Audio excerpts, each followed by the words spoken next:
કેમ છો વડોદરા? તો મગરોનું શહેર એટલે કે વડોદરા શહેર. તો મગરોના શહેરમાં હું આલીલોગર પહોંચી ગયો હતો. ત્યાં મને એક રસ્તામાં જ નવી આઈટમ દેખાણી, બન સમોસા.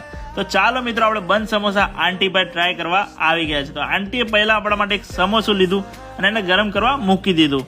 પછી સાથે સાથે એમને મસ્ત એક બન લીધું. તો બનમાં આપણા માટે પ્યાજ નાખી છે, પછી કોબીજ પણ મિત્રો નાખી છે. તો એક જાતનું સલાડ તૈયાર કરી નાખ્યું છે એમને આપણા માટે.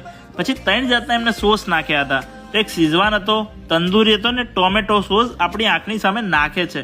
પછી એમને માયોનીઝ તો ભરપૂર નાખી, દરેને માયોનીઝ નાખીને પછી એમને બન પેક કરી દીધું ને બંને પાછું ગરમ કરવા મૂકી દીધું. તો આ રીતનો તમારે પણ મિત્રો ટ્રાય કરો. તો મકરપુરા બસ સ્ટેન્ડની એક્ઝેક્ટ નજીક જ છે. તો ત્યાં તમને મિત્રો હાઈવે ઉપર મકરપુરા રોડ ઉપર દેખવા મળી જશે. તો સાથે સાથે મિત્રો આપણા માટે એક પ્લેટ મસ્ત તૈયાર થઈ ગઈ. તો ચાલો મિત્રો હવે ટ્રાય કરીએ. અલગ અલગ જેની 3 ચટણી હોય છે. તો પહેલા મેં એક લાલ ચટણી સાથે ટ્રાય કર્યો, એકદમ જોરદાર છે ને